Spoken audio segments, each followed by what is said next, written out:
চলো শুরু করে যাক। দেখো, আগের দিনে আমরা যেটা পড়েছিলাম, আগের দিনে কি পড়েছিলাম আমরা? আচ্ছা, আগের দিনের একটা কোশ্চেন হোমওয়ার্ক ছিল, সেটা আমি একটু পরে বলছি। ঠিক আছে, আগের দিনে যতদূর পর্যন্ত পড়েছিলাম, তারপরে আগের দিনে আমরা পড়েছিলাম যে প্রাচীন যে ভারত, প্রাচীন ভারতের আমাদের যে ইতিহাস, সেই ইতিহাস জানার জন্য আমাদের কি কি জিনিসের দরকার পড়েছিল। এক পড়েছিল গ্রন্থ, তাই তো। এক পড়েছিল লিপি। এক পড়েছিল তোমার হচ্ছে যে প্রাচীন দলিল দস্তাবেজ। ঠিক আছে, এগুলোর সাহায্যে এবং কিছু প্রত্নতাত্ত্বিক উপাদান, যার সাহায্যে আমরা প্রাচীন ভারতের কথা আমরা জানতে পেরেছিলাম।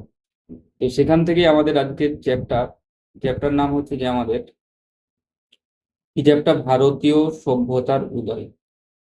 অ্যাকচুয়ালি আমরা এই চ্যাপ্টার মাধ্যমে জানবো কিভাবে প্রাচীন ভারতে কত বছর পূর্বে মানুষের আবির্ভাব হয়েছিল এবং আদিম মানুষ কি করতো, কি খেত, এইগুলো এই চ্যাপ্টারে কভার হবে। ঠিক আছে, এছাড়া আমাদের মেনলি তিনটে জিনিস কভার হবে। একটা হচ্ছে যে প্রাচীন প্রস্তর যুগ, মধ্য প্রস্তর যুগ, মানে প্রস্তর যুগটা পুরোটা এখানে কভার হবে। ঠিক আছে, এবং ধাতুর যুগটা শুরু হবে। এইখানে দেখো আমাদের যেটা বলার, যে এখানে দেখো একটা ছবি দেখা যাচ্ছে, এখানে দেখছো কি করছে, এখানে এটা হচ্ছে প্রাচীন প্রস্তর যুগের যে ছবি একটা। ঠিক আছে, এখানে মানুষ কি ছিল, মানুষ ছিল তোমাদের খাদ্য সংগ্রাহক। এই জন্য বিভিন্ন পাথরের জিনিসপত্র তৈরি করছে। ঠিক আছে, এই পাথরের জিনিসপত্র দিয়ে পরে তারা শিকার করতো এবং সেখান থেকে তারা কাঁচা খাবারই খেয়ে নিত। ঠিক আছে, এরপর আমরা এক একটা করে চ্যাপ্টারে যাচ্ছি। ঠিক আছে, পুরোটাকে দেখি কি আছে। চলো পরের স্লাইড দেখ।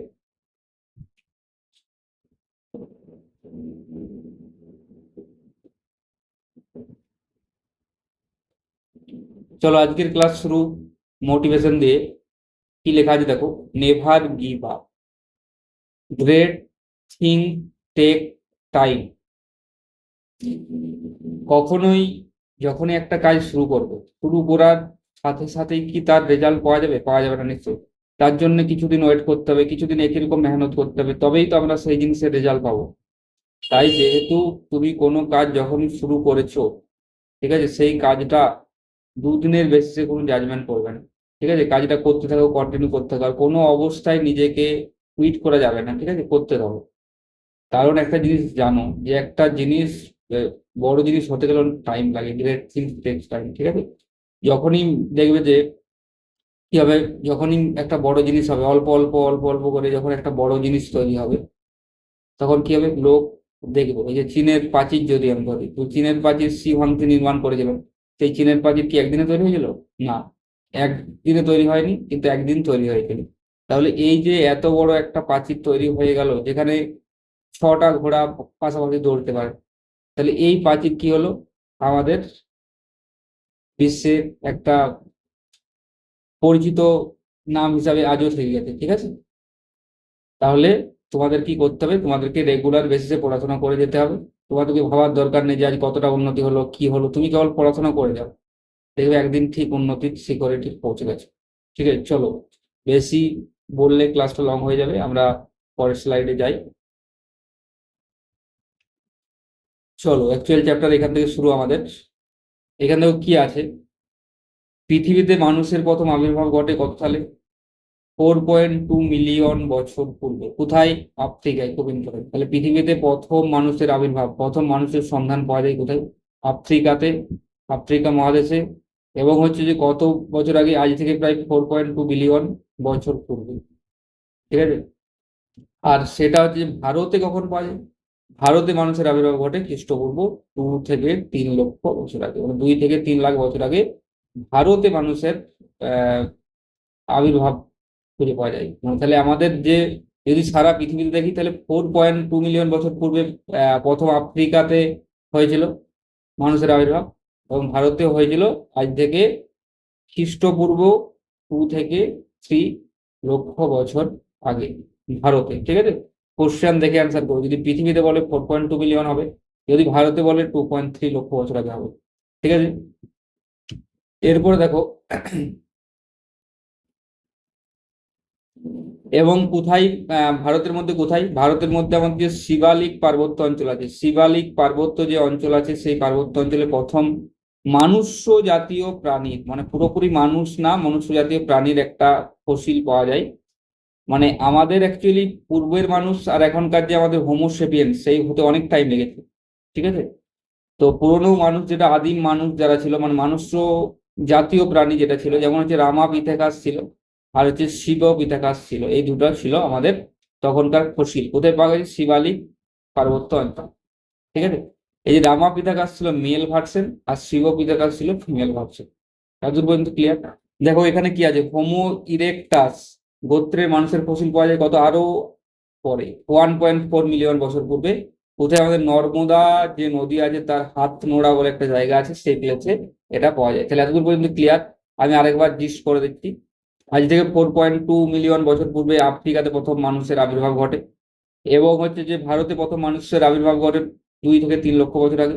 ভারতে যে মানুষের আবির্ভাব ঘটেছিল সেটা কোথায়? শিবালিক পার্বত্য অঞ্চলে মানুষ জাতীয় প্রাণীর ফসিল আবিষ্কৃত হয়েছিল, যার মধ্যে রামাপিথাকাস ছিল, শিবপিথাকাস ছিল। রামাপিথাকাস ছিল মেল এবং শিবপিথাকাস ছিল ফিমেল।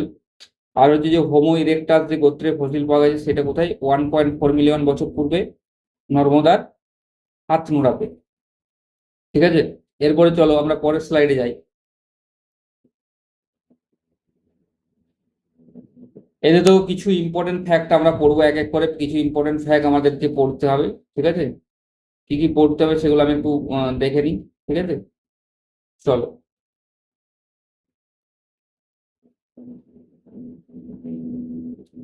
দেখো প্রথমত আমরা বলি যে মানুষের যে সৃষ্টির পর থেকে বর্তমানে সভ্য মানুষের বিবর্তনের সময়কালকে আমরা দুটো ভাগে ভাগ করি। একটা হচ্ছে যে প্রস্তর যুগ আর একটা হচ্ছে ধাতব যুগ।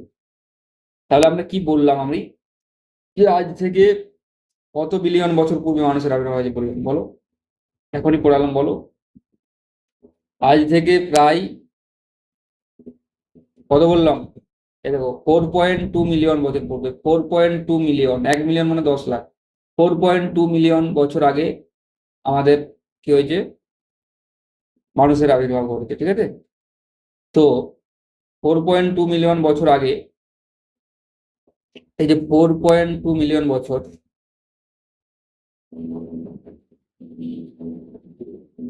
যেটা বলছি আমি, 4.2 মিলিয়ন বছর আগে আগে, ঠিক আছে, 4.2 মিলিয়ন বছর আগে মানুষের সৃষ্টি হয়েছে। তো এই 4.2 মিলিয়ন থেকে আজকের যে আমাদের যে একবিংশ শতাব্দী চলছে, সেই একবিংশের মধ্যে আমাদের কি মানুষের কি হয়েছে? ধাপে ধাপে মানুষের বিবর্তন হয়েছে। বিবর্তন হয়ে আজকে হোমোসেপিয়েন্স সোপিয়েন্স মানুষের সৃষ্টি হয়েছে। আগে প্রাচীন মানব ছিল, ঠিক আছে। তো এই যে সময়কালটা, এই সময়কালটাতে কি হয়েছে, যে বিবর্তনের যে সময়কাল, এই সময়কালটাকে আমরা দুটো ভাগে ভাগ করি। কি কি দুটো ভাগ স্যার? একটা হচ্ছে যে প্রস্তর যুগ, একটা বলে প্রস্তর যুগ, যখন মানুষ পাথরের হাতিয়ার ব্যবহার করতো, পাথরের সব কিছু জিনিস ব্যবহার করতো, সেটা হচ্ছে প্রস্তর যুগ। আর পরবর্তীকালে এসেছিল ধাতুর যুগ, পরবর্তীকালে এসেছিল ধাতুর যুগ।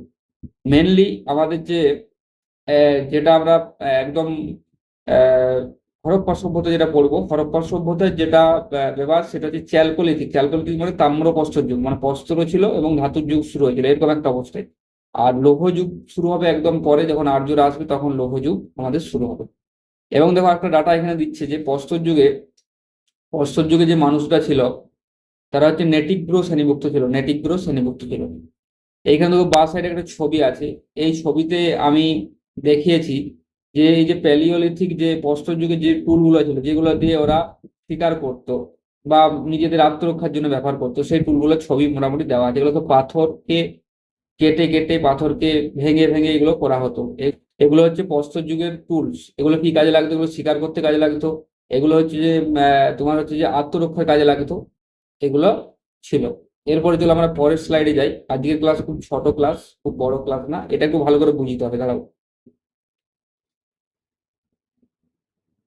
চলো,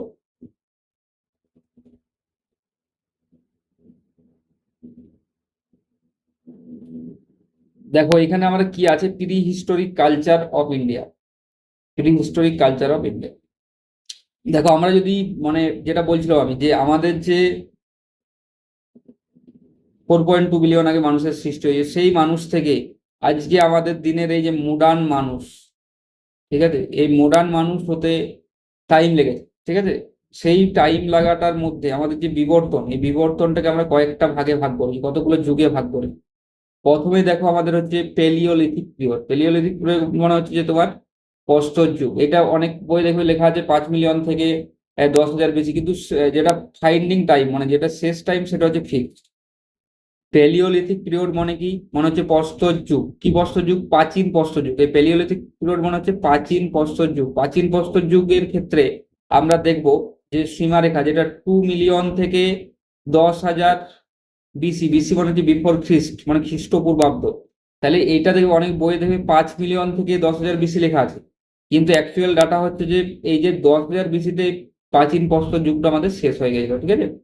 এরপরে আমাদের মেসোলিথিক মনে হচ্ছে যে মধ্যপ্রস্তর যুগ, যেটা আসবে 10,000 থেকে 8,000 বিসি। 10,000 বিসি থেকে 8,000 বিসি। এটা কি হয়, যখন বিফোর খ্রিস্ট হয় তখন কি হয়, সালটা আস্তে আস্তে আস্তে কমতে থাকে, কমতে কমতে জিরো হয়ে তখন এদিকে আবার বাড়বে, ঠিক আছে, তখন খ্রিস্টাব্দে পরিণত হবে।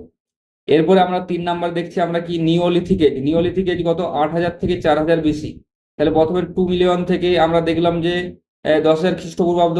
তারপর মধ্যপ্রস্তর দেখলাম যে 10,000 থেকে 8,000 খ্রিস্টপূর্বাব্দ। তারপর দেখলাম নব্যপ্রস্তর যুগ 8,000 থেকে 4,000 খ্রিস্টাব্দ। এই টোটালটা নিয়েছিল প্রস্তর যুগ। এই টোটালটা নিয়েছিল প্রস্তর যুগ। এরপরে আমাদের আসবে তাম্র প্রস্তর যুগ, মানে ধাতু প্লাস হচ্ছে যে পাথরের দুটোই ব্যবহার ছিল, সেটা হচ্ছে তাম্র প্রস্তর। সেটাকে বলে চ্যালকোলিথিক পিরিয়ড। সেটা কত থেকে কত ধরবো, 4,000 থেকে 1,500, 1,500 থেকে শেষ। এই টাইমের মধ্যে দেখবে চ্যালকোলিথিক পিরিয়ডের মধ্যে আমরা কি দেখবো, যে আমাদের হরপ্পার উত্থান ঘটেছিল। কি ঘটেছিল? হরপ্পা। হরপ্পা যেটা আমাদের ইন্দাস ভ্যালি সিভিলাইজেশন, সেটা হচ্ছে হরপ্পা। সেটা আমাদের এই পিরিয়ডের মধ্যে পড়ে যাবে, ঠিক আছে। এরপরে আর সব থেকে লাস্ট 5 নাম্বার যেটা আছে সেটা হচ্ছে আয়রন এজ। আয়রন এজ এই যে 1,500 থেকে 600 এর মধ্যে আমাদের দেখবো আমাদের আর্যরা তখন ভারতে চলে এসেছিল, ঠিক আছে। তাহলে আমাদের বৈদিক যুগটাও এই আয়রন এজের মধ্যে পড়বে, ঠিক আছে। তার আগে পর্যন্ত আমরা হরপ্পাবাসীরা দেখবে যে লোহার ব্যবহার জানতো না, কারণ তখন আয়রন নিয়ে তখন তামা পর্যন্ত এসেছিল, ঠিক আছে। তাহলে এইটা ছিল আমাদের টোটাল প্রি হিস্টোরিক পিরিয়ড। এইভাবে শুরু হয়েছে প্রথমে প্রাচীন প্রস্তর। আমি আরেকবার বলে দিচ্ছি, একদম প্রথমে ছিল প্রাচীন প্রস্তর যুগ, তারপরে আসছে মধ্যপ্রস্তর যুগ, তারপরে আসছে যে নব্যপ্রস্তর যুগ, তারপরে আসছে যে তাম্রপ্রস্তর যুগ, তারপরে হচ্ছে যে আয়রন এজ। এই সালগুলো একটু মনে রাখার চেষ্টা করবে। এটা কিছু কিছু বইয়ে 5 মিলিয়ন থেকে করা আছে, আমরা 2 মিলিয়ন থেকে 10,000 বিসি করলাম। তারপরেটা 10,000 বিসি থেকে 8,000 বিসি করলাম। তারপরে 8,000 থেকে 4,000। তারপরে হচ্ছে 4,000 থেকে 1,500। এর মধ্যে হরপ্পা পড়ছে বললাম, আর আয়রন এজে বৈদিক যুগটা পড়ছে 1,500 থেকে 600 বিসি। বিসি মানে বিফোর খ্রিস্ট, ঠিক আছে। এরপর দেখো পরের স্লাইডে আমরা যাচ্ছি।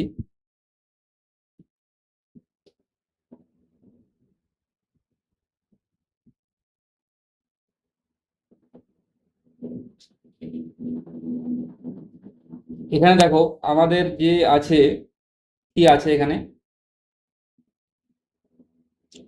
আমাদের যে অ্যানসিয়েন্ট ইন্ডিয়ান হিস্ট্রি আছে, আমাদের প্রি হিস্টোরিক পিরিয়ডটা আমি বলছি। প্রি হিস্টোরির ক্ষেত্রে আমরা তাহলে কটা ভাগ পেলাম, একটা হচ্ছে যে 3টা ভাগ পেলাম। এর মধ্যে প্রাচীন স্টোন এজ, এটার মধ্যে আমাদের পড়ে যাচ্ছে কি, প্রাচীন প্রস্তর যুগ, মধ্যপ্রস্তর যুগ, নব্যপ্রস্তর যুগ, 3টে এটার মধ্যে পড়ে যাচ্ছে, ঠিক আছে।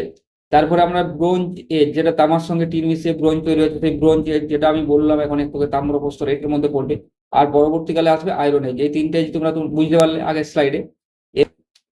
এরপরে দেখো আমরা যেটা পাথরের যুগ, প্রস্তর যুগের 3টা ভাগ, একটা হচ্ছে প্রাচীন প্রস্তর, একটা মধ্যপ্রস্তর, একটা হচ্ছে নব্যপ্রস্তর। সেটা আমি একটু আগে বললাম। এটা দেখো 5 লাখ করা আছে, এটা 10,000-এ শেষ হচ্ছে, মনে রাখবে 2 মিলিয়ন থেকে করতে পারি আমরা। এটা 10,000 থেকে 4,000, এটা ঠিক আছে। এটা 6,000 থেকে 1,000 করেছে নিওলিথিক এজটা, ঠিক আছে। এরপরে আমাদের যেটা, এই ডাটাগুলো একটু ঠিক করতে হবে। এই যে এই ডাটাগুলো আগের স্লাইডে যেটা আছে সেটাকে আমরা কারেক্ট ধরে পড়ে চলবো, ঠিক আছে। এটা আমি ভাগটা দেখানোর জন্য করি।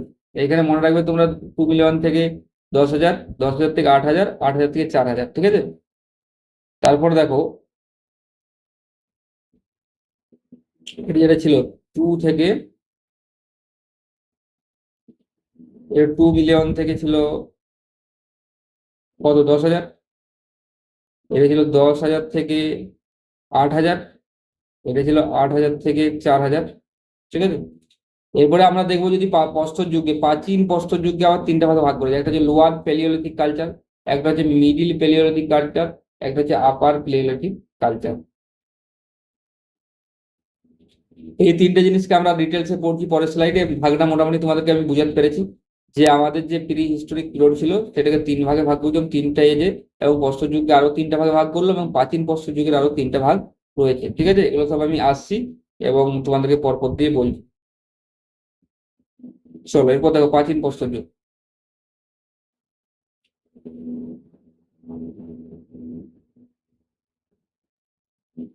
দেখো প্রাচীন প্রস্তর যুগ যেটা আমি বললাম প্যালিওলিথিক এজ, এখানে কি এই যে প্যালিওলিথিক, প্যালিওলিথিক শব্দটি প্রথম ব্যবহার করেন কে? জন লুবক। পরীক্ষায় আসতে পারে যে কে প্রথম প্রস্তর বা এই যে আমাদের প্যালিওলিথিক কথাটি ইউজ করেন, কে প্রথম, কি হবে অ্যান্সার? জন লুবক। এই যুগের মানুষটা ছিল কোয়ারজাইট মানুষ। কেন? কারণ হচ্ছে পাথর, যে পাথর দিয়ে জিনিসপত্র তৈরি করতো, কোয়ারজাইট পাথরের ব্যবহার ছিল, তার জন্য এই যুগের মানুষদের কি বলা হতো? কোয়ারজাইট মানুষ বলা হতো। ভারতের প্রথম প্রস্তর যুগের পাথরের হাতিয়ার আবিষ্কার করেন রবার্ট ব্রুসফুট। রবার্ট ব্রুসফুট কে ছিলেন বললাম? রবার্ট ব্রুসফুট ছিলেন যে আমাদের যে একজন প্রত্নতাত্ত্বিকই বলতে পারি আমরা। রবার্ট ব্রুসফুট কি করেছিল? প্রথম প্রস্তর যুগের পাথরের হাতিয়ার আবিষ্কার করেছিলেন, প্রথম পাথরের হাতিয়ার তিনি আবিষ্কার করেছিলেন। এবং কোথা থেকে করেছিলেন? যে আত্মিরামপক্কম, চেন্নাই। আত্মিরামপক্কম চেন্নাইয়ের একটা জায়গা, সেখান থেকে আর্কিওলজিক্যাল সাইট, সেখান থেকে রবার্ট ব্রুসফুট কি করেছিল? প্রথম পাথরের হাতিয়ার আবিষ্কার করেছিল। ঠিক আছে, এরপরে কি কি হাতিয়ার আবিষ্কার করেছিল সেটা আমরা দেখবো। দেখো কি আছে, scraper, hand x, super, super মানে কাটারি, হ্যান্ড এক্স মানে কুঠোর। আর এই দেখো আমাদের যেটা আছে স্ক্রেপার, মানে এরকম ধরনের জিনিসগুলো, এই যে সাতনি মানে ছুচালো পাথরের এরকম অস্ত্র তৈরি করতে। এই যে চুপার তখনকার দিনে এরকম ছিল, ঠিক আছে, এরকম হচ্ছে চুপার। তারপর হচ্ছে হ্যান্ড এক্স, হাত কুঠার গুলোকে এরকম ভাবে দেখো দেখতে এরকম ছিল, এগুলো হাত কুঠার হিসেবে কাজ করতো। আর এটা ক্লেভ হাত দেওয়া আছে। এগুলো হচ্ছে যে আমাদের প্রত্নতাত্ত্বিক যুগ, মানে হচ্ছে আমাদের প্রাচীন প্রস্তর যুগের যে, প্রত্নতাত্ত্বিক যুগ না, প্রাচীন প্রস্তর যুগের যে আমাদের টুল ছিল সেগুলো এখানে উল্লেখ করা হয়েছে, এগুলো দেখালাম আমি। এইখান থেকে তাহলে আমরা কি কি শিখলাম? আমাদের প্যালিওলিথিক কথাটি আবিষ্কার করেন প্রথম ব্যবহার করেন জন লুবক। মানুষ কোয়ারজাইটের জিনিসপত্র, কোয়ারজাইট পাথরের জিনিসপত্র ব্যবহার করতো। এবং হচ্ছে ভারতের প্রথম প্রস্তর যুগে পাথরের হাতিয়ার, মেনলি কি ছিল তখন? পাথরের হাতিয়ার। এই পাথরের হাতিয়ার প্রথম আবিষ্কার করেছে রবার্ট ব্রুসফুট। সেটা কোথা থেকে? আতিরাম পক্কম, চেন্নাই থেকে। এবং হাতিয়ার বলতে কি ছিল? স্ক্র্যাপার, হ্যান্ড এক্স আর হচ্ছে চুপা। চলো পরের স্লাইডে। এইখানে দেখো পিওয়াই কিউ লেখা আছে এই কারণেই, কারণ হচ্ছে আমি তোমাদেরকে জিজ্ঞাসা করব, আমি কি কি জিজ্ঞাসা করবো তোমাদেরকে। দেখো আমরা লিখছি, যেটা হচ্ছে আমরা কি পেলাম এখনো পর্যন্ত, কি কি শিখলাম আমরা। যেটা হচ্ছে আমাদের প্রাচীন যুগ, প্রাচীন যুগকে আমরা দুটো ভাগে ভাগ করছি। প্রাচীন মানে আমাদের যে আদিম মানুষ, আদিম মানুষ থেকে আধুনিক মানুষ, আদিম মানুষ থেকে আধুনিক মানুষ। এই যে আদিম মানুষ থেকে আধুনিক মানুষের যে বিবর্তন, সেই বিবর্তনকে আমরা দুটো ভাগে ভাগ করছি। একটা হচ্ছে যে প্রস্তর যুগ, তাই তো, আর একটা হচ্ছে যে তোমার ধাতুর যুগ। প্রস্তর যুগকে আমরা তিনটা ভাগে ভাগ করলাম। প্রস্তর যুগকে আমরা তিনটা ভাগে কি কি ভাগ করলাম? একটা হচ্ছে যে প্রস্তর যুগের মধ্যে পড়ছে প্রাচীন প্রস্তর, মধ্য প্রস্তর, আর হচ্ছে যে নব্য প্রস্তর। এবারে প্রাচীনের ক্ষেত্রে তিনটা ভাগ আছে, আপার, মিডিল আর হচ্ছে যে লোয়ার, সেটা আলাদা। এই ধাতুর যুগটাও দুটো ভাগে ভাগ করছে, একটা হচ্ছে ব্রোঞ্জ যুগ বা চ্যালকোলিথিক বলছে তাম্রপ্রস্তর যুগ, আর একটা হচ্ছে যে লোহার যুগ, লৌহ যুগ, আয়রন এজ। আর একটা হচ্ছে তাম্রপ্রস্তর বা ব্রোঞ্জ বলছে অনেকে। এই ছিল মানে বিবর্তনের যে ভাগ। এবং আমি দেখলাম যে এখনো পর্যন্ত যে আমাদের যে প্রথম যেটা রবার্ট ব্রুসফুট পাথরের হাতিয়ার আবিষ্কার করে ফেললেন। কোথা থেকে? পাথরের হাতিয়ার, ভারতের প্রথম পাথরের হাতিয়ার আবিষ্কার করলেন কোথা থেকে? রবার্ট ব্রুসফুট করলেন। এবং সেটা কোথা থেকে করলেন? আতিরাম পক্কম বলে একটা জায়গা আছে, সেই আতিরাম পক্কম থেকে, চেন্নাইয়ের, সেখান থেকে উনি পাথরের আবিষ্কার করলেন। এবং দেখলাম যে প্রাচীন প্রস্তর যুগের মানুষ কি কি হাতিয়ার ব্যবহার করতেন মোটামুটি, সেগুলো আমি ছবি সহ দেখলাম। ঠিক আছে, এরপরে চলো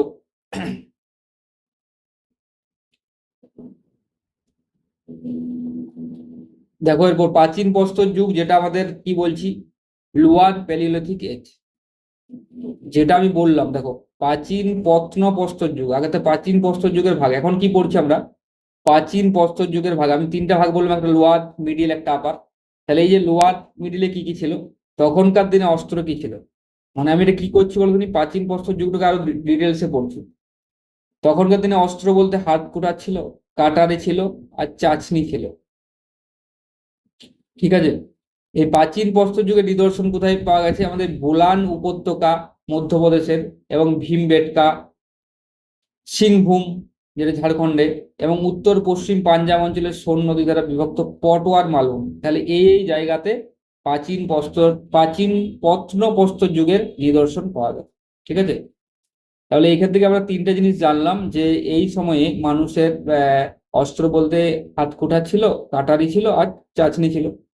আর যেটা সব থেকে বেশি ইম্পর্টেন্ট, বুলান উপত্যকায়, মধ্যপ্রদেশের বুলান উপত্যকায় মোটামুটি সব রকম প্রস্তর যুগের নিদর্শন পাওয়া যাচ্ছে। আমি পরে পরে আসছি। ঠিক আছে, আর এই যে ভীমবেটকা, তারপরে ঝাড়খণ্ড, এগুলোতে আমাদের প্রাচীন প্রত্নপ্রস্তর যুগের নিদর্শন পাওয়া গেছে। এরপর আমরা তাহলে মিডিলে গেলাম। মিডিল হচ্ছে মধ্য প্রত্নপ্রস্তর যুগ। সেখানে অস্ত্র কি ছিল? অস্ত্র বলতে কি কি ছিল? দেখো, অস্ত্রগুলো স্বল্প পাথরের তৈরি ছিল। প্রস্তর যুগ মানে বুঝতেই পারছো পাথরের তৈরি অস্ত্র। এর মধ্যে কি কি ছিল? চাচনি ছিল, তীক্ষ্ণাগ্র ছিল, ছেদনি ছিল, খোদন যন্ত্র যেটা বোরোয়ার। ঠিক আছে,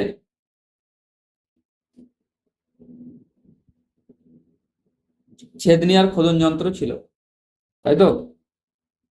এরপরে এটা কোথায় পাওয়া গেছে? এটা পাওয়া গেছে তোমার মধ্য প্রত্নপ্রস্তর যুগের নিদর্শন সোন নদীতে পাওয়া গেছে। সোন, নর্মদা এবং তুঙ্গভদ্রার যে উপত্যকা আছে সেখানে, এখানে আমরা মধ্য প্রত্নপ্রস্তর যুগের আমরা নিদর্শন পেয়েছি। আমরা কি পড়ছি এখন? প্রাচীন প্রস্তর যুগের তিনটা ভাগ পড়ছি। আমার তার মধ্যে লোয়ার আর মিডিল প্যালিওলিথিক এজ হয়ে গেল। আমরা এবার চলে যাব আমরা আপারে। দেখো, উচ্চ যে প্রত্নপ্রস্তর যুগ, সেটা হচ্ছে যে এখানে কি হয়েছে, এক নাম্বারটা এখানে হয়ে গেছে, নিচে করতে হতো যে আধুনিক মানুষের উদ্ভব হয়েছে। ঠিক আছে, আধুনিক মানুষের উদ্ভব হয়েছে। তাহলে এতদিন কি ছিল? আমাদের আদিম মানুষ ছিল। ঠিক আছে, আদিম মানুষ থেকে আধুনিক মানুষের উদ্ভব কখন পেলাম আমরা? আমরা আপার প্যালিওলিথিক এরা, মানে হচ্ছে উচ্চ প্রত্নপ্রস্তর যুগে আমরা দেখলাম যে এখানে আধুনিক মানুষের উদ্ভব হয়েছে। অস্ত্র বলতে কি কি ছিল? অস্ত্র বলতে ছিল ছুরি, ছাঁচনি, খোদনযন্ত্র, এবং এখানে একটা এক্সট্রা হয়েছে কি, অস্থি নির্মিত অস্ত্র। হাড়ের অস্ত্র তৈরি করতে, হাড় দিয়ে অস্ত্র তৈরি করতে, বিভিন্ন প্রাণী শিকার করতো পাথর দিয়ে, পাথরের অস্ত্র দিয়ে। সেই পাথরের ওই যে প্রাণীর যে অস্থি দিয়ে অস্ত্র তৈরি করতে তখন শিখেছিল। এবং এটা কোথায় পাওয়া গেছে? আমাদের সোয়ান উপত্যকা এবং বোলান উপত্যকা। আমি কি বললাম? বোলান উপত্যকায় প্রত্যেকটা প্রাচীন নব্য এবং মধ্যপ্রস্তর সবগুলোরই নিদর্শন পাওয়া গেছে। এবং দেখো, আতিরাম পক্কম একটু আগে বললাম, যেটা তামিলনাড়ু, যেটাতে আমি বললাম যে রবার্ট ব্রুসফুট প্রথম আমাদের যে পাথরের হাতিয়ার আবিষ্কার করতে সক্ষম হয়েছিলেন। ঠিক আছে, তাহলে এখান থেকে আমরা জানতে পারলাম তিন চারটে পয়েন্ট। একটা হচ্ছে মানুষের আধুনিক মানুষের উদ্ভব হয়েছে। দু নম্বর হচ্ছে অস্ত্রের মধ্যে ছুরি, ছাঁচনি, খোদন যন্ত্র ছিল, তার সাথেও আমাদের অস্থি নির্মিত অস্ত্রের ব্যবহার শুরু হয়েছিল। আর তিন নম্বর হচ্ছে কোথায় পাওয়া গেছিল? সোয়ান উপত্যকা, বোলান উপত্যকা এবং আতিরাম পক্কম। চলো নেক্সট স্লাইড। এরপরে আমরা দেখবো যে মধ্যপ্রস্তর যুগের যে মধ্যপ্রস্তর যুগ। তাহলে এতক্ষণ ধরে আমরা কি পড়ছিলাম? অতক্ষণ ধরে আমরা পড়ছিলাম প্রাচীন প্রস্তর যুগের তিনটা ভাগ, যেটা প্যালিওলিথিকের তিনটা ভাগ আমি পড়লাম। যেটা হচ্ছে, একটা হচ্ছে ছিল লোয়ার, একটা ছিল মিডিল, একটা ছিল আপার। এবং সেখানে কোথায় কোথায় নিদর্শন পাওয়া যায় এবং কি কি অস্ত্র ব্যবহার করছিল সেগুলো আমরা দেখলাম। সেখানকার ম্যাক্সিমাম অস্ত্র ছিল ভোঁতা এবং বড় বড় সাইজের। এরপর আমরা আসবো মধ্যপ্রস্তর যুগ, যেটা হচ্ছে মেসোলিথিক এজ। মেসোলিথিক এজে কি করছিল? যেটাকে বলা হয় ক্ষুদ্রাস্ত যুগ, মানে অস্ত্রগুলোর আকার কি হচ্ছিল? ক্ষুদ্র হতে শুরু করেছিল। এই ক্ষুদ্রাস্ত মানে লেখা যায়, ক্ষুদ্রাস্ত মানে কি? ছোট পাথরের তৈরি তীক্ষ্ণ ধারালো অস্ত্র। আগেকার দিনে অস্ত্রগুলো কি ছিল? ভোঁতা ছিল, ভোঁতা ভোঁতা অস্ত্র ছিল। সেইগুলোকে কি করছিল? সেইগুলোকে আমাদের কি করছিল? সেগুলোকে তীক্ষ্ণ করা হয়েছিল। তীক্ষ্ণ করে কি হয়েছিল? অনেক তীক্ষ্ণ করলে কি হয়?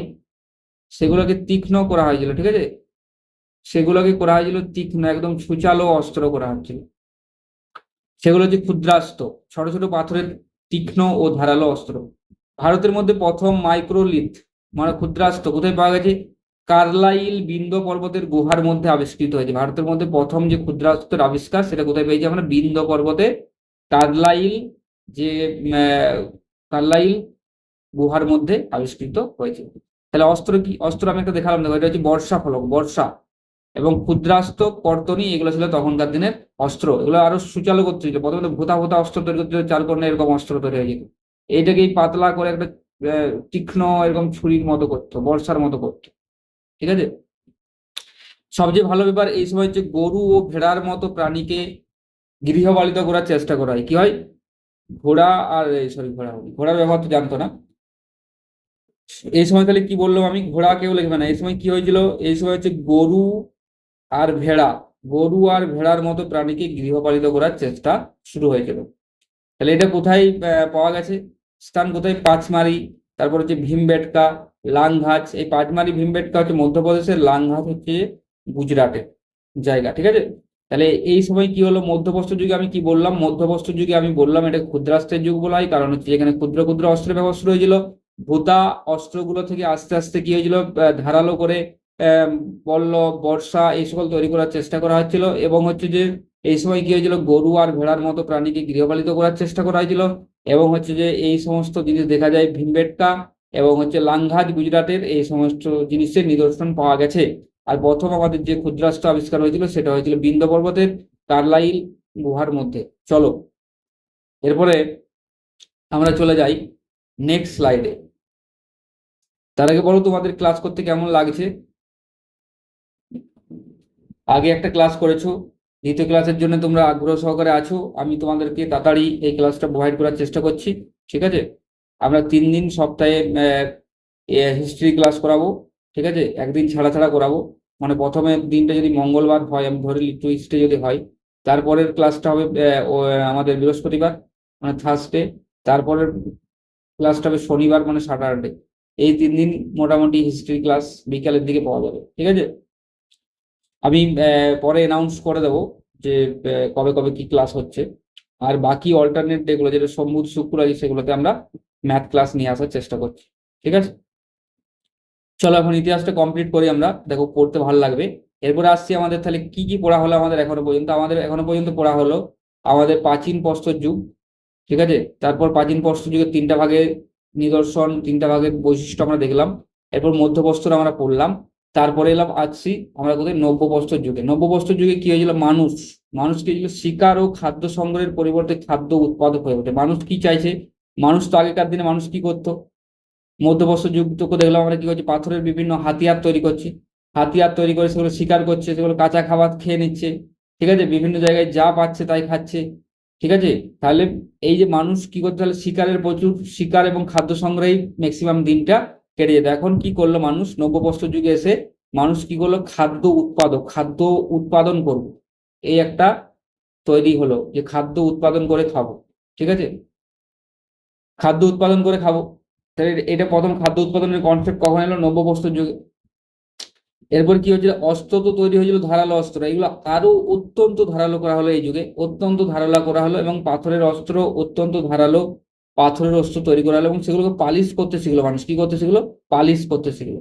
এবং যেহেতু বললাম যে খাদ্য উৎপাদক হয়ে উঠছে, খাদ্য উৎপাদক হতে গেলে কি করতে হবে, আমাদের খাদ্য উৎপাদন করতে গেলে কি করতে হবে, আমাদের কৃষিকাজ করতে হবে। তাহলে কৃষিকাজের সূত্রপাত হলো, কি হলো, কৃষিকাজের সূত্রপাত। তাহলে জমিতে কৃষিকাজ শুরু হলো। তারপরে কৃষিকাজ করতে গেলে কি লাগবে, গরুর গাড়ি লাগবে, গরুর গাড়ি লাগলে কি হবে, চাকা আবিষ্কার হলো, কি হলো, চাকা আবিষ্কার হলো। দেখো পরপর ক্রোনোলজিক্যালি চলে আসছে। তারপরে কি হবে, মানুষ তো খাবার তৈরি করলে এবার খাবে কি দিয়ে, মানুষ তো রান্না করতে হবে, রান্না করতে গেলে কি লাগবে, আগুন লাগবে, আগুনের ব্যবহার আবিষ্কার হলো, আগুনের ব্যবহার শুরু হলো। এবং আর কি শুরু হলো, তার সাথে ব্যাপকভাবে পশুপালন শুরু হলো, কি হলো, ব্যাপকভাবে পশুপালন শুরু হলো। তাহলে এখানে কি কি দেখলাম আমরা, মেন মেন পয়েন্ট, নববর্ষ যুগে এসে পরে অনেকটাই উন্নত দেখছি আমরা। যে পুরনো মানুষের যেটা শিকার ছিল, কি ছিল, শিকার এবং খাদ্য সংগ্রহের পরিবর্তে মানুষ হয়ে উঠলো খাদ্য উৎপাদক। পালিশ করা অত্যন্ত ধারালো পাথরের অস্ত্র ব্যবহার করতে শিখলো, কৃষি কাজের সূত্রপাত হলো, চাকা আবিষ্কার হলো, আগুনের ব্যবহার শুরু হলো এবং ব্যাপকভাবে পশুপালন চালু হলো।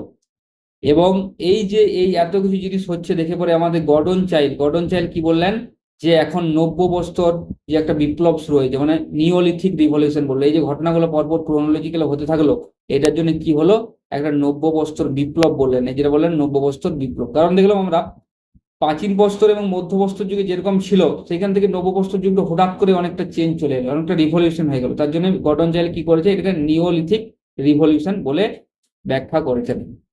চলো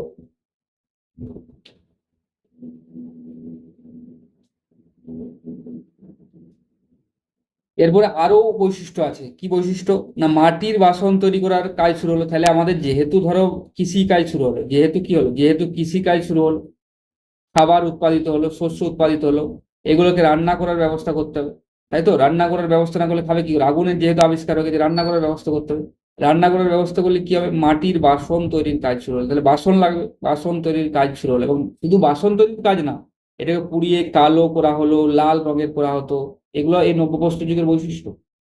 এবং এই সময় একটা ভালো সভ্যতার নিদর্শন পাওয়া গেছিল, যেটা হচ্ছে যে পুরোপুরি এই যে গ্রাম্য সভ্যতা, যার নাম হচ্ছে মেহেরগড় সভ্যতা, পরে ডিটেলসে পড়বো আমরা। মেহেরগড় সভ্যতা 7000 খ্রিস্টপূর্বাব্দে, এই সময়ে এই নব্যপ্রস্তর যুগের সভ্যতা, ঠিক আছে। মেহেরগড় সভ্যতা হচ্ছে অ্যাকচুয়ালি নব্যপ্রস্তর যুগের, মেহেরগড় সভ্যতা হচ্ছে নব্যপ্রস্তর যুগের সভ্যতা। এটা 7000 খ্রিস্টপূর্বাব্দে গড়ে উঠেছিল। এবং এই যে নব্যপ্রস্তরের যে নিদর্শন আমাদের কোথায় কোথায় পাই আমরা, বুরজাহোম পাই, গাবকোয়াল কাশ্মীরে পাই, গাবকোয়াল কাশ্মীরের গাবকোয়ালে পাই, আর বুরজাহোমে পাই। এবং হচ্ছে দাউজালি হাডিং, আসামের দাউজালি হাডিংয়েও এটা পাওয়া যায়। কি পাওয়া যায়, নব্যপ্রস্তর যুগের নিদর্শন। এরপর দেখো, এই যে নব্যপ্রস্তর যুগের নিদর্শন বললাম, প্রথম আবিষ্কার কে করেন জানো, লে মুসিয়ের। লে মুসিয়ার হচ্ছে যে প্রথম নব্যপ্রস্তর যুগের নিদর্শন আবিষ্কার করেন। ভারতে নব্যপ্রস্তর যুগের প্রথম নিদর্শিত স্থান কোনটা, লিঙ্গার। ভারতে নব্যপ্রস্তর যুগের প্রথম আবিষ্কৃত স্থান হচ্ছে লিঙ্গারুর। লিঙ্গারুর হচ্ছে যে প্রথম আবিষ্কৃত স্থান, ঠিক আছে। চলো, তাহলে আমরা অনেক কিছু শিখলাম। মেহেরগড় যদি বলে, তাহলে মেহেরগড় সভ্যতা কখন গড়ে উঠেছিল, নব্যপ্রস্তর যুগে, ঠিক আছে। এই দেখো, এখানে একটা ছবি দেখাচ্ছি, দেখো ভালো কথা।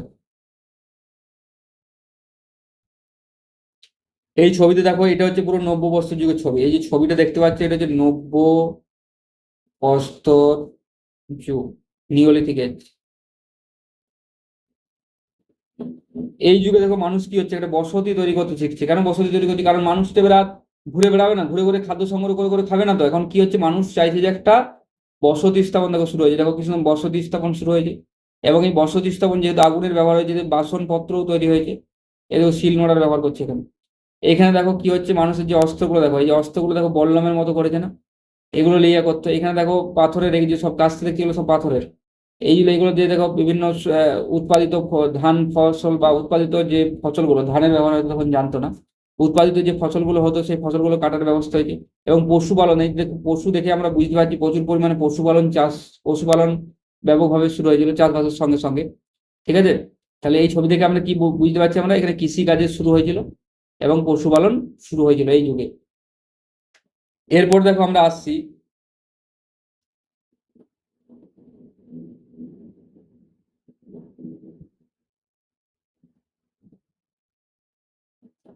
আরো নব্যপ্রস্তর যুগের আরো কিছু বৈশিষ্ট্য আছে। কি কি বৈশিষ্ট্য, নব্যপ্রস্তর যুগে কৃষি কাজের প্রথম অস্তিত্ব পাওয়া গেছে কোথায়, নাল বলে একটা জায়গা আছে, নাল, NAL, নাল নামক স্থানে কি পাওয়া গেছে, যে আমাদের কৃষি কাজের প্রথম অস্তিত্ব পাওয়া গেছে, ঠিক আছে। আমাদের পাওয়া গেছে যে বুরজাহোম, একটু আগে বললাম, বুরজাহোমটা অ্যাকচুয়ালি কিসের জন্য, পিট ডয়েলিং, পিট ডয়েলিং করা হতো, মানে এখানে সমাধি দেওয়া হতো। তাহলে এই বুরজাহোমটা কিসের জন্য বিখ্যাত ছিল, এখানে সমাধি দেওয়া হতো। এখানেই আমরা প্রথম দেখেছি যে কুকুরের সঙ্গে মানুষের সমাধি পাওয়া গেছে। এই যে বুরজাহোম জায়গাটাতে কি হয়েছে, কুকুরের সঙ্গে মানুষের সমাধি পাওয়া গেছে। এরপর দেখো, হাউস বুরিয়ালের নিদর্শন পাওয়া গেছে কোথায়, না উলেরি, আলমোড়াতে কি পাওয়া গেছে, আমাদের হাউস বুরিয়াল, মানে ঘরের মধ্যে বুরিয়াল করা হতো, কবর দেওয়া হতো। এখানে দেখো আমাদের হাড়ের অস্ত্র, একটু আগে বললাম যে মধ্যপ্রস্তর যুগ থেকেই আমাদের হাড়ের অস্ত্র আবিষ্কার শুরু হয়েছে। হাড় দিয়ে কি কি অস্ত্র তৈরি করা হতো, মানে তীক্ষ্ণ কোনো অস্ত্র তৈরি করা হতো, সেই অস্ত্রের নিদর্শন কোথায় পাওয়া গেছে, সেনওয়ার, বিহারের সেনওয়ারে পাওয়া গেছে। ধান চাষের অস্তিত্ব, একটু আগে বললাম, আমরা কি বললাম, যে ছবিতে দেখালাম ধান চাষ করছে। এই ধান চাষের অস্তিত্ব পাওয়া গেছে কোথায়, কোল দিহাতে কি পাওয়া গেছে, ধান চাষের অস্তিত্ব পাওয়া গেছে, ঠিক আছে। এবং ধর বাসনপত্র তৈরি করছে, বললাম একটু আগে, বাসনপত্র তৈরির নিদর্শন পাওয়া গেছে চোপ্রো নিমান্ডে, ঠিক আছে। আর একটা সব থেকে বেশি ইম্পর্টেন্ট প্রশ্ন, যেটা পরীক্ষায় একদম এসেই থাকে, যেটা আমি বললাম একটু আগে, যে বোলান উপত্যকায় প্রাচীন প্রস্তর, মধ্যপ্রস্তর এবং নব্যপ্রস্তর, এই তিনটা সংস্কৃতির নিদর্শন পাওয়া গেছে। তাই এই ওইটা কোশ্চেন হিসাবে খুব ইম্পর্টেন্ট, যে কোন জায়গাতে তিনটা প্রস্তর যুগের নিদর্শন পাওয়া গেছে, সেটা অ্যান্সার হবে বোলান উপত্যকায়। কি উপত্যকায়, বোলান উপত্যকায়। তাহলে এই ছিল নব্যপ্রস্তর যুগ, ঠিক আছে। তাহলে যদি বলে কুকুরের সঙ্গে মানুষের সমাধি কোথায় পাওয়া গেছে, কি অ্যান্সার হবে, বুরজোহম। যদি বলে যে হাউস বুরিয়ালের নিদর্শন কোথায় পাওয়া গেছে, উলোরি। তারপরে যদি বলে হাড়ের অস্ত্র কোথায় পাওয়া গেছে, সেনোয়ার বিহার। ধান চাষের অস্তিত্ব কোথায় পাওয়া গেছে, কোলডিহা, কোলডিহা, ঠিক আছে। এরপর হচ্ছে যে আমাদের যে বাসনপত্র তৈরি নিদর্শন কোথায় পাওয়া গেছে, চোপ্র নির্মাণ। আর বোলান উপত্যকাটা ভেরি ভেরি ইম্পর্টেন্ট, যে বোলান উপত্যকায় প্রাচীন, মধ্য এবং নব্য তিন সংস্কৃতিরই নিদর্শন পাওয়া গেছে। এরপর চলো পরের স্লাইডে আমরা যাব।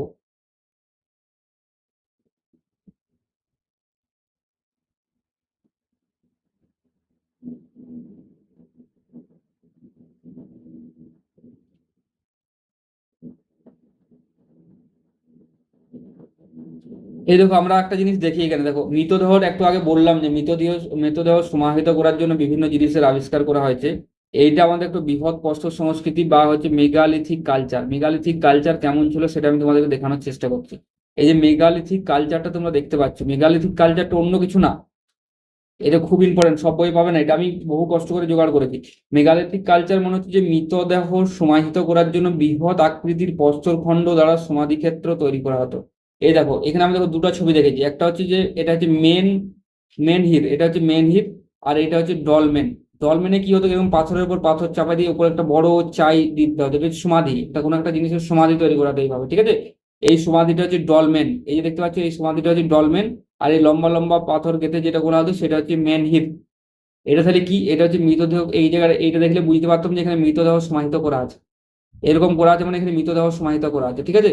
আর এইরকম যদি করা থাকে সেটাও একটা মৃতদেহ সমাহিত করে পাথর দিয়ে, মানে বড় বড় পাথর দিয়ে যখন সমাধি ক্ষেত্র তৈরি করা হতো তখন সেটাকে বলা হতো যে তোমার হচ্ছে কি মেগালিথিক কালচার, ঠিক আছে। মেগালিথিক কালচার মানে কিছু না, বড় বড় পাথর দিয়ে সমাধি ক্ষেত্র তৈরি করা হতো, ঠিক আছে। এই যে এত কষ্ট করে আমি তোমাদের জন্য নোট তৈরি করছি, এই যে এত এত ছবি আমি নেট থেকে ঘেটে ঘেটে বার করছি, এইগুলো করার পিছনে আমার একটা উদ্দেশ্য আছে, যাতে তোমাদের উপকার হয়, যাতে পরীক্ষায় তোমরা আহ, সহজে এগুলো করতে পারো। এই যে এই টার্মগুলো মেন হিপ, ডলমেন, তারপর হচ্ছে মেগালিথিক কালচার, এখন তো ডাব্লিউবিসিএস তো আইএস এর ছোঁয়া লেগেছে বিভিন্ন, এবং শুধু ডাব্লিউবিসিএস না, বিভিন্ন যে কোনো এক্সাম, যে কোনো রাজ্য এবং সেন্ট্রাল গভর্নমেন্টের যে এক্সামগুলো হচ্ছে সেই এক্সামগুলোতে এখন কিরকম কোশ্চেন আসে তোমরা দেখতেই পাচ্ছ। যারা পরীক্ষা অ্যাটেন্ড করছো তারা দেখতে পাচ্ছ যে কোশ্চেনের লেভেল অনেকটাই হাই হয়ে গেছে, এবং তা সত্ত্বেও কাট অফও 80+ যাচ্ছে, ঠিক আছে। রেলের পরীক্ষা তো বলারই নেই, 85+ কাট অফ যাচ্ছে। তাহলে এই যে আহ, জিনিসপত্রগুলো, এই যে জিনিসপত্রগুলো যদি আমরা ডিটেলসে না পড়ি, এই যে মেন হের কি, ডলমেন কি, পরীক্ষায় ডলমেন কি যদি বলে, ডলমেন হচ্ছে কি একটা পাথরের, বৃহৎ পাথরের তৈরি সমাধি ক্ষেত্র, ঠিক আছে। তো এটা জানতে হবে তো আমাদেরকে। তাহলে এই যে তোমাদের জন্য এত ভালো করে আমি নোট তৈরি করছি, এত ভালো করে পিপিটি তৈরি করছি, পিডিএফ তৈরি করছি, এর জন্য কি হবে, একটা তো লাইক আশা করতেই পারি আমি, ঠিক আছে। তোমরা যদি লাইক না করো, তোমরা যদি চ্যানেলটাকে সাবস্ক্রাইব না করো, তাহলে আমার কি আর এগুলো করতে পান যাবে, আমার তোমাদের জন্য এত ভালো করে নোট তৈরি করতে পান যাবে, করতে পান যাবে না। তাই আমি তোমাদের জন্য হিস্ট্রি যে সিরিজটা শুরু করেছি সেটা আমি টাইম মতো শেষ করতে চাইছি, এবং তোমাদের যাতে উপকারে লাগে, তোমাদের যাতে ভবিষ্যতে আর কোনো কোশ্চেন না আটকায় তার আমি ব্যবস্থা করতে চাই, ঠিক আছে। তার জন্য চ্যানেলটাকে কি করবে, আমাদের বন্ধুদের মধ্যে শেয়ার করে দেবে এই ভিডিওটাকে, চ্যানেলটাকে সাবস্ক্রাইব করবে, লাইক করবে, কমেন্ট করবে, তবেই তো আমি এই সকল ভিডিও তৈরি করার আহ, মানে অনুপ্রেরণা পাবো, তবেই তো আমি এই সকল ভিডিও খেটে খেটে তোমাদের জন্য তৈরি করতে মন যাবো। আর তোমরা যদি লাইক না করো, সাবস্ক্রাইব না করো, তাহলে কি করে আমি এরকম ধরনের নোটস তোমাদেরকে প্রোভাইড করতে পারবো। এই তোমরা সত্যি করে বলো তো, এই এই বৃহৎ প্রস্তর সংস্কৃতি যেটা মেগালিথিক কালচার, সেটা কি আগে কোনোদিনও পড়েছিলে? মেগালিথিক কালচার সেটা কি তোমরা আগে কোনোদিনও পড়েছিলে কখনো, মেগালিথিক কালচার সম্বন্ধে? এই যে ডলমেন পড়েছিলে, মেন হিট পড়েছিলে, এবং ছবি দিয়ে পড়েছিলে, এগুলো তোমাদের জন্য আমি কষ্ট করে তৈরি করি, যাতে তোমাদের কোনো কোশ্চেন পরীক্ষা অ্যাটলিস্ট না আটকায়, ঠিক আছে। চলো পরের স্লাইডে যাই।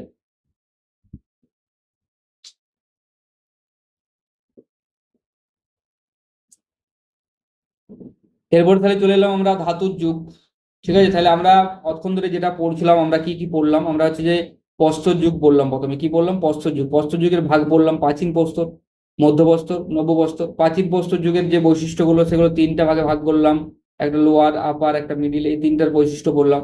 তারপরে মধ্যপ্রস্তর যুগে দেখলাম যে প্রথমে ছিল ভোঁতা অস্ত্র, এই ভোঁতা অস্ত্র থেকে সূচালো অস্ত্র তৈরি হতে থাকলো, হাড়ের দিয়ে অস্ত্র তৈরি হতে থাকলো, ঠিক আছে। তারপরে নব্যপ্রস্তর যুগে এসে পরে কি দেখলাম, মানুষ কি হয়ে গেল, পশু মানুষ হচ্ছে যে কি হয়ে গেল না, হচ্ছে যে আমাদের এক জায়গায় থাকতে শিখলো, বসতি স্থাপন করতে শিখলো, মানুষ কি হলো, খাদ্য উৎপাদক হয়ে গেলো, কি হয়ে গেলো, খাদ্য উৎপাদক সংগ্রাহকের পরিবর্তে ধান চাষের ব্যবহার শুরু হলো। তার জন্য কি হলো, অস্ত্র শস্ত্র তৈরি হলো, তারপর হচ্ছে বাসন তৈরি হলো, আগুনের ব্যবহার তৈরি হলো, ঠিক আছে, আগুনের ব্যবহার করতে শিখলো মানুষ, বাসনপত্র তৈরি হলো, এবং বাসনপত্র রঙিন বাসনপত্র তৈরি হতে থাকলো, পশুপালনের প্রভাব দেখা গেল, সব পড়লাম আমরা। ঠিক আছে, এরপরে আমরা দেখলাম যে তখনকার মানুষ কিভাবে মৃতদেহ সমাহিত করতো প্রস্তর যুগে। ঠিক আছে, মেন হিট দেখলাম আমরা। তারপরে দেখো আমরা আসছি ধাতুর যুগে। তাহলে ধাতুর যুগ কবে থেকে কত বলবো আমরা? ধাতুর যুগ মোটামুটি আমরা ধরি যদি, মানে 1800 থেকে, ধাতুর যুগের দুটো ভাগ আছে, ধাতুর যুগ 1800 থেকে টুডে, মানে ধাতুর যুগ এখনো যেটা চলছে সেটা টুডে পর্যন্ত ধাতুর যুগ রয়েছে। তার মধ্যে দুটো ভাগ, একটা হচ্ছে আমাদের যেটা হচ্ছে যে তাম্রপ্রস্তর যুগ, একটা হচ্ছে তাম্রপ্রস্তর যুগ, যে যুগে মানুষ কি করতো, তামার সাথে পাথরের ব্যবহার করতো, পাথর আর তামার দিয়ে ব্যবহার করতো। সেটা হচ্ছে যে 1800 থেকে 1000 BC। ঠিক আছে, 1800 থেকে 1000 BC-র মধ্যে এটা হতো, 1800 থেকে 1000 BC-র মধ্যে এটা হতো যে তাম্রপ্রস্তর যুগ। ঠিক আছে, আর আমাদের সেকেন্ড আসবে লৌহ যুগ বা আয়রন এজ, যেটা আমাদের এই যে তাম্রপ্রস্তর যুগকে আমরা কি বলি, চ্যালকোলিথিক এজ। আর লৌহ যুগ হচ্ছে যে 1000 BC থেকে টুডে, 1000 BC থেকে, মানে বিফোর খ্রিস্ট থেকে আজ পর্যন্ত যেটা চলছে আমাদের এখন লৌহ যুগ চলছে। আমরা এখন কোন যুগে আছি? লৌহ যুগে আছি। তাহলে আমাদের মেনলি প্রস্তর যুগটা হলো, প্রস্তর যুগের পরে ধাতুর যুগ আসবে। ধাতুর যুগের দুটো ভাগ, একটা হচ্ছে তাম্রপ্রস্তর যুগ যখন তামার ব্যবহার জানবে, আর লৌহ যুগ যেটা হচ্ছে যে আমরা যখন লোহার ব্যবহার জানবো। লোহার ব্যবহার জানবো কখন না, বৈদিক যুগে। মেনলি হচ্ছে বৈদিক যুগে আমরা লোহার ব্যবহার জানতে পারবো। ঠিক আছে, আর তাম্রপ্রস্তর যুগে আমরা যেটা জানতে পারবো সেটা হচ্ছে IVC, ইন্দাস ভ্যালি সিভিলাইজেশন। তাহলে দেখো তাম্রপ্রস্তর যুগের কি কি বৈশিষ্ট্য আছে। বৈশিষ্ট্য যেটা আমি একটু আগে বললাম, যেহেতু তাম্রপ্রস্তর নামেই আছে চ্যালকোলিথিক, তার মানে কি তামা আর ব্রোঞ্জের ব্যবহার শুরু হয়েছে কার সঙ্গে সঙ্গে? পাথর, মানে পাথর অলরেডি এক্সিস্টিং করছে, পাথরের অস্ত্র শস্ত্র, পাথরের জিনিসপত্র রয়েছেই, তার সাথে তামা ও ব্রোঞ্জের ব্যাপক ব্যবহার শুরু হয়েছিল। এবার একটা ভালো জিনিস শুরু হয়েছিল, কি ভালো জিনিস স্যার? ঝুম চাষ শুরু হয়েছিল। ঝুম চাষ তোমরা জানো? ঝুম চাষ হচ্ছে যে পাহাড় যে থাকে, পাহাড়ের যে ধাপগুলো কেটে কেটে কেটে কেটে যখন জমি বানিয়ে চাষ করা হয় তখন সেটাকে আমরা বলি ঝুম চাষ। ঠিক আছে, মানে যখন কি পাহাড়ের ধাপ কেটে, পাহাড়ের যে আমাদের যে গাছপালা বা যে আমাদের যে গুল্ম জাতীয় উদ্ভিদ থাকে সেগুলো পুড়িয়ে যখন চাষ করা হয় তখন সেটাকে আমরা বলি ঝুম চাষ। ঠিক আছে, এবং এই ঝুম চাষের সঙ্গে সঙ্গে কি হয়েছিল, রঙিন মৃৎপাত্রের ব্যবহার শুরু হয়েছে। রঙিন মৃৎপাত্র, মানে আমরা যে মৃৎপাত্রগুলো ইউজ করছিলাম সেগুলো রঙিন ছিল না তো প্রথমে, এগুলো এখন কি হচ্ছে, রঙিন। যত দিন যাচ্ছে তত কি হচ্ছে, তাম্রপ্রস্তর যুগে রঙিন মৃৎপাত্রের ব্যবহার শুরু হয়েছিল। আমি দেখাবো মৃৎপাত্র কি কি ধরনের ব্যবহার করতে, আসছি পরের স্লাইডে। ঠিক আছে,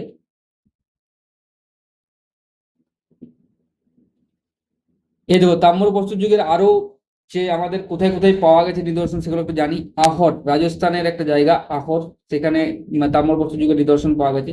তারপর দৈমাবাদ, যেটা হচ্ছে মহারাষ্ট্রের জায়গা, দৈমাবাদ মহারাষ্ট্র আমি পড়াবো। দৈমাবাদ একটা ভালো জায়গা, ইন্দাস ভ্যালি সিভিলাইজেশন আমি পড়াবো। তারপর হচ্ছে মালব, গুজরাটের মালবে পাওয়া গেছে। সব থেকে বেশি তাম্রপ্রস্তর যুগের সভ্যতা আবিষ্কৃত হয়েছে কোথায়? চম্বল নদীর উপত্যকা, এটা প্রশ্নপর।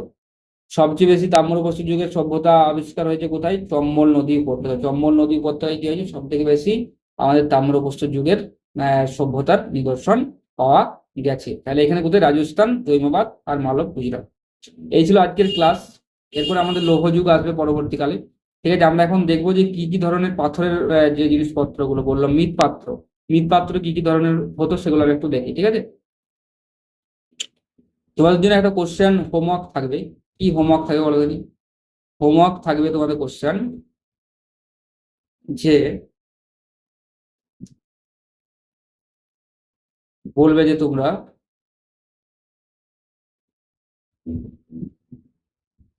গরু আর ভেড়া, গরু আর ভেড়া কে গৃহপালিত, গৃহপালিত করার চেষ্টা কোন যুগে করা হয়?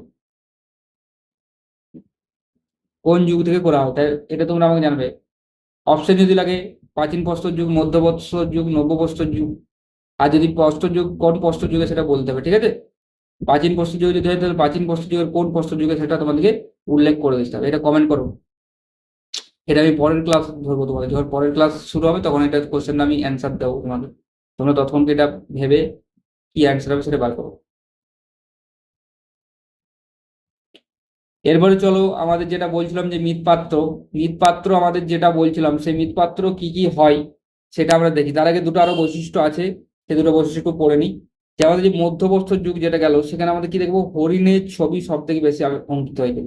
তাহলে আমাদের যে মধ্যপ্রস্তর যুগ মানে প্রাচীনের পরের যে যুগ, সেটা যে মধ্যপ্রস্তর যুগ, মধ্যপ্রস্তর যুগে কি হয়েছিল, মানুষের মানে মানুষ কি করতো, হরিণের ছবি বেশি আঁকতো, কারণ আমাদের সবচেয়ে বেশি ওই টাইমে হরিণের ছবি আঁকা খুঁজে পাওয়া গেছে।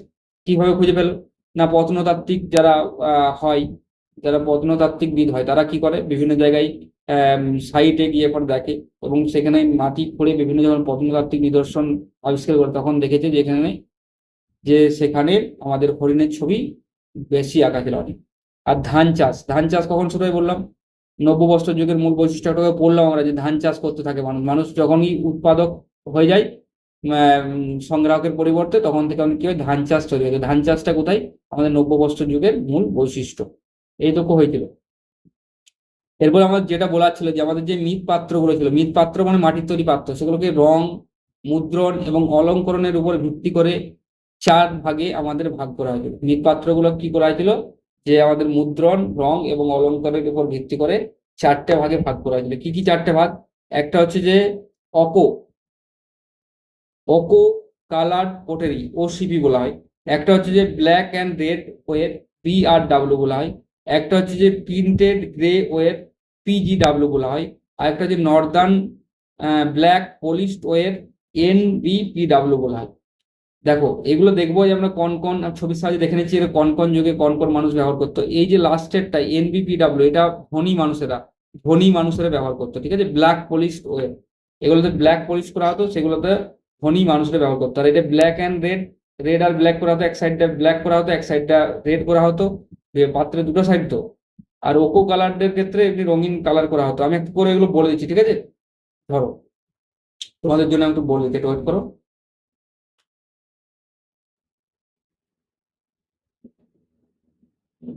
এই যে আমাদের ওকো কালার পোটারি আছে, ওসিপি যেটা, সেটা আমাদের কোথায় নিদর্শন পাওয়া গেছে, সেটা হচ্ছে উত্তরপ্রদেশের বোদায়ুন বলে একটা জায়গা আছে, সেখানে বোদায়ুন আর হচ্ছে বিজানুরে এটার নিদর্শন পাওয়া গেছে। এটা হচ্ছে ম্যাক্সিমাম যেটা কি করা হতো, এটা কমলা আর লাল, কমলা ও লাল রঙের মৃৎপাত্রগুলো ছিল, কমলা আর লাল রঙের মৃৎপাত্র ছিল, ঠিক আছে। এরপরে আমাদের যে 2 নম্বর যেটা আছে, কি আছে, black and red ware. Black and red ware মানে কি বলো, কি দেখে কি বুঝছো, যে এটা পাওয়া গেছে অতরঞ্জি খেদা বলে একটা অঞ্চল আছে, সেখানে এই মৃৎপাত্রের নিদর্শন পাওয়া গেছে। এটার কি হতো, ভিতরের দিকটা ছিল কালো, এটা কি হতো, ভিতরের দিকটা ছিল কালো। এই যে পাত্র, ধরো একটা পাত্র, ঠিক আছে, এই একটা পাত্র, এটা ভিতরের দিকটা কি রঙের ছিল, কালো রঙের ছিল, এবং এই বাইরের সাইডে ছিল লাল রঙের। সেটা হচ্ছে BRW। এটা কোথায় পাওয়া গেছে বললাম, অতরঞ্জি খেদা। এটা কোথায় পাওয়া গেছে বললাম, বোদায়ুন, উত্তরপ্রদেশ। আর একটা যে প্রিন্টেড গ্রে ওয়ে মানে হচ্ছে প্রিন্টেড, আর একটা পাওয়া গেছে প্রিন্টেড গ্রে ওয়ের, PGW। এটা কখন পাওয়া গেছে না, এটা হচ্ছে লৌহ যুগ বা বৈদিক যুগের যখন হয়, তখন এটা পাওয়া গেছে। প্রিন্টেড গ্রে কালারের করা হতো, ঠিক আছে। গ্রে কালারের করে উপরে হচ্ছে যে কালো রঙের আস্তরণ দেওয়া হতো। আর এই যে নর্দার্ন ব্ল্যাক পলিশড ওয়ের যেটা আছে, সেটা আমি কি বললাম, সেটা হচ্ছে যে আমাদের যে সেটা হচ্ছে আরো পরে লৌহ যুগের সময়ই পাওয়া গেছে, এবং এটার উপরেও একটা ব্ল্যাক পলিশ করা হতো, ঠিক আছে।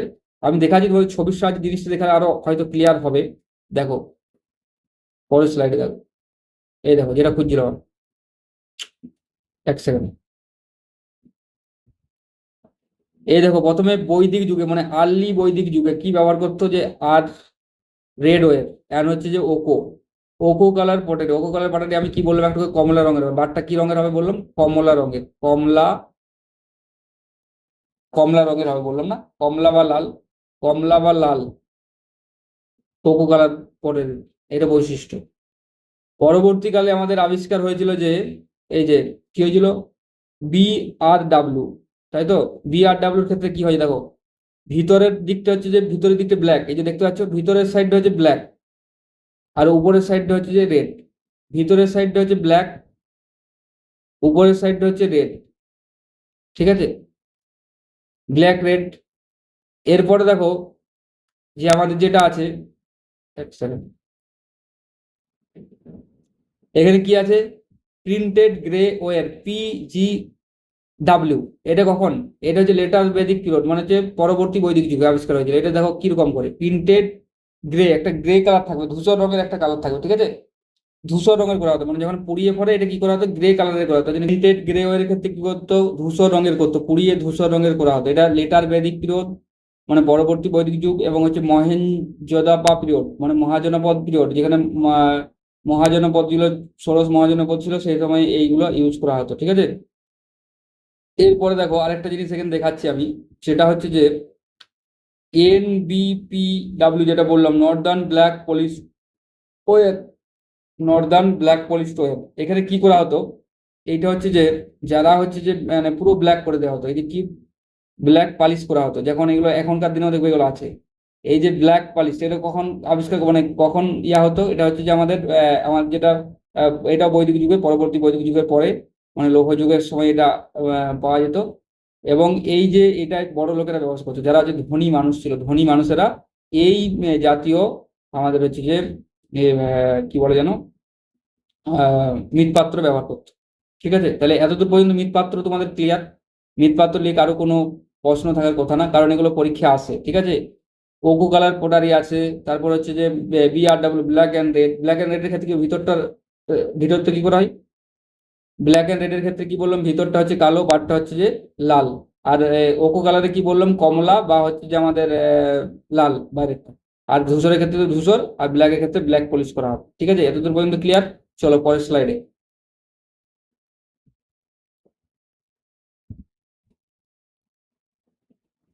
কতগুলো ইম্পর্টেন্ট ফ্যাক্ট আমরা দেখে নিই একটু। বন্য পশুকে গৃহপালিত করার প্রথম নিদর্শন পাওয়া যায় বাগড় এবং হচ্ছে আদমগড়।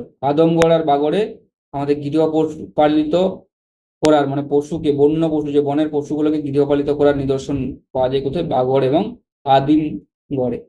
ঠিক আছে, রঙিন বস্ত্রের সন্ধান কোথায় পাওয়া যায়, অতরঞ্জি খেদা অঞ্চলে। আমি একটু আগে অতরঞ্জি খেদা বললাম, অতরঞ্জি খেদা অঞ্চলটাতে কি বললাম আমি, রঙিন বস্ত্র। যেমন এইখানে আমি একটা যেটা মৃৎ পাত্র, যেটা সেটা আমি বললাম কি মৃৎ পাত্র, BRW, ব্ল্যাক রেড ওয়েব।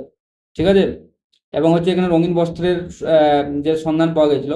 এই অঞ্চলটা হচ্ছে উত্তরপ্রদেশে কালী নদীর তীরবর্তী স্থানে অবস্থিত, এবং 1862 সালে আলেকজান্ডার কানিংহাম কর্তৃক আবিষ্কৃত হয়েছিল। কোন অঞ্চলটা, অতরঞ্জি খেদা অঞ্চলটা আবিষ্কৃত হয়েছিল। আর তোমরা জানাও তোমাদের ক্লাস কেমন লাগছে। ডিজিটাল বোর্ডে ক্লাস হচ্ছে, নতুন নতুন ব্যাপার। ইতিহাস তো বলে সবাই বোরিং সাবজেক্ট, কিন্তু আমার ক্লাস করে কি তোমাদের একটু বোরিং বলে মনে হচ্ছে? তোমরা জানাও। তোমরা ফ্রি ভাবে, মুক্তভাবে কমেন্ট করো। ঠিক আছে, চলো পরের স্লাইডে যাই। তাহলে পরের স্লাইডে যাওয়ার আগে আমি আরেকটা জিনিস তোমাদেরকে বলে দিই। ঠিক আছে, যে আমাদের তাহলে ক ধরনের মৃৎপাত্র হলো, যে মৃৎপাত্র যে 4 ধরনের হলো। একটা হচ্ছে OCP, ঠিক আছে, দুই হচ্ছে BRW, ব্ল্যাক রেড ওয়েব। তিনে আমরা কি বললাম, গ্রে, তাই তো। গ্রে একটা বললাম যে গ্রে, মানে PGW। আর একটা বললাম যে কি বললাম, আর একটা NBPW, NBPW, Northern black polished web, polished grey. ঠিক আছে, এই 4 ধরনের মৃৎপাত্র আমরা জানলাম। এটা ডিটেলসে পড়তে হবে, কারণ তোমরা এখনকার সিলেবাস কোশ্চান দেখেছো কি অবস্থা। কোশ্চান পুরো একদম ডিটেলসে না পড়লে কিছু হবে না। ঠিক আছে, তুমি রেলের পরীক্ষার কাট অফ দেখো, তুমি রেল কেন, তুমি যে কোনো পরীক্ষার কাট অফ দেখো, কারণ 75% ইভাব যদি নাম্বার না তুলতে পারো, তাহলে কোনো চাকরি কখনোই হবে না। ঠিক আছে, তাই একটু পড়াশোনা করো। আমি যখন ডিটেলসে পড়াচ্ছি, তোমাদের কিন্তু বই খাতা খুলেও বুঝতে হচ্ছে না, তোমরা কেবল জাস্ট এই যে ক্লাসগুলোকে বারবার করে দেখো, দেখবে মনে রয়ে যাবে। আর এর বাইরে কোনো কোশ্চেন হবে না, কারণ এত ডিটেলসে কেউ পড়াবে না তোমাদেরকে। আমি তোমাদেরকে এত ডিটেলসে তোমাদের জন্য নোট কালেকশন করি, এত ডিটেলসে, এবং তোমাদের জন্য আমি, তোমরা যাতে পরীক্ষায় পাস করতে পারো তার জন্যই এত সব কিছু করা। তোমাদের জন্য একটা ইম্পর্টেন্ট অ্যানাউন্সমেন্ট আছে। কি অ্যানাউন্সমেন্ট, না আমাদের এখন কত লেকচার চলছে, লেকচার 2 চলছে। তাহলে এরপরে কত লেকচার আসার কথা, লেকচার 3 আসার কথা।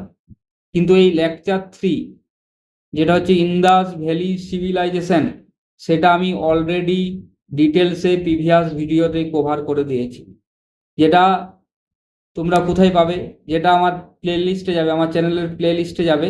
প্লে লিস্টে গিয়ে তোমরা দেখবে হিস্ট্রি বলে একটা প্লে লিস্ট আছে, সেখানে গিয়ে খুঁজবে, দেখবে ইন্দাস ভ্যালি সিভিলাইজেশন পেয়ে যাবে।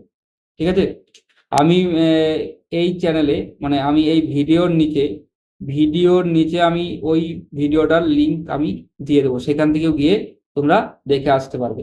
কারণ লেকচার 3 যদি না দেখো এরপরে তাহলে আমাদের কত হবে, লেকচার 4 পড়ানো হবে। তাহলে লেকচার 3টা যদি তোমার গ্যাপ হয়ে যায় তাহলে লেকচার 4টা পড়তে ভালো লাগবে না, ঠিক আছে। তার জন্য আমি কি বললাম তোমাদেরকে, এই লেকচার 2 পড়ার পর তোমরা প্লে লিস্টে যাবে বা আমার ভিডিওর কমেন্টে দেখবে, এই ভিডিওটার কমেন্টে দেখবে লিঙ্ক দেওয়া থাকবে, ওই লিঙ্কে ক্লিক করে আগে লেকচার 3টা কমপ্লিট করে আসবে, তারপরে আমরা লেকচার 3তে ঢুকবো, ঠিক আছে। চলো, আর যে ক্লাসগুলো হচ্ছে সেগুলো বন্ধুদের মধ্যে অবশ্যই শেয়ার করো। কেন শেয়ার করতে বলছি, কারণ তারাও তো তারাও পড়াশোনা করুক, তারাও শিখুক কিছু, ঠিক আছে। এরপরে চলো নেক্সট স্লাইড। চলো, আগের দিনের কোশ্চেনে আমরা চলে এসেছি, আমাদের ক্লাস কমপ্লিট হয়ে গেছে, এই ক্লাস ছোট ক্লাস ছিল। আমরা আগের দিনের যে কোশ্চান, প্রিভিয়াস ডে হোমওয়ার্ক কি ছিল, অশ্ব ঘোষ কার সভাকবি ছিলেন, কেউ তো কমেন্ট করলেন অশ্ব ঘোষ কার সভাকবি ছিলেন, কি অ্যান্সার হবে, কনিষ্কের সভাকবি ছিলেন, ঠিক আছে। এটা পরীক্ষার জন্য ভিভিআই এবং এটা সবাই ভুল করে চলে আসে, তার জন্য অশ্ব ঘোষ কার সভাকবি ছিলেন, কনিষ্কের সভাকবি ছিলেন। আজকের হোমওয়ার্ক তোমাদেরকে যেটা দেওয়া হয়েছে সেটা তোমরা পরের দিন কমেন্টে বলবে, আমি সেই কমেন্ট থেকে পরের ভিডিওতে দেওয়ার চেষ্টা করবো। আমি কি দিচ্ছি আজকের হোমওয়ার্ক দিয়েছি যে গরু এবং ভেড়াকে গৃহপালিত করার চেষ্টা কোন যুগে করা হয়েছিল, ঠিক আছে। চলো নেক্সট স্লাইডে চলো। এই তো সালের কোশ্চেন এসছে, চলো আমাদের ইম্পর্টেন্ট সালের কোশ্চেন আমরা যে পড়লাম সেটা দেখি কি এসছে। দেখো WBCS মেনের মতো এক্সামে এসছে, কি এসছে দেখো, ভালো করে কোশ্চেন পড়ো প্রথমে।